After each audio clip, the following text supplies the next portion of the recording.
Hello guys, আজ আমি তোমাদের সঙ্গে শেয়ার করব চিকেন কাটলেট। তো তার জন্য কিন্তু ফার্স্টে ব্রেডের সাইডগুলো কেটে নিয়ে ব্রেডটাকে ম্যাশ করে নিতে হবে, আর চিকেনটাকেও কিন্তু ম্যাশ করে নিতে হবে। আমি কিন্তু দুটোই আগে করে নিয়েছি। আর তারপরে কিন্তু রেগুলার কিছু মশলার যেমন জিরে গুঁড়ো, ধনে গুঁড়ো, লঙ্কার গুঁড়ো, নুন, বিট নুন, একটু চিনি, তারপর সুজি, বেসন আর আদা রসুনের পেস্ট আর পেঁয়াজ নিয়ে ওটাকে কিন্তু একসঙ্গে ভালো করে মেখে নিতে হবে।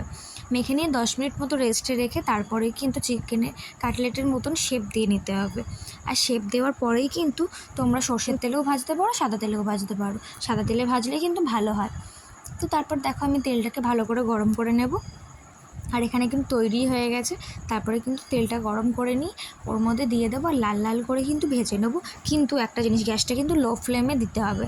আর দেখো এদিকে কিন্তু চিকেন কাটলেটটা তৈরি হয়ে গেছে। যে কোনো সস দিয়েই তোমরা এটাকে সার্ভ করতে পারো। আমি কিন্তু এখানে কাসন দিয়ে টমেটো সস দিয়ে সার্ভ করেছিলাম। সত্যি বলছি দারুণ লাগে খেতে। তোমরা কিন্তু প্লিজ একবার বাড়িতে ট্রাই করে দেখতে পারো। বাই।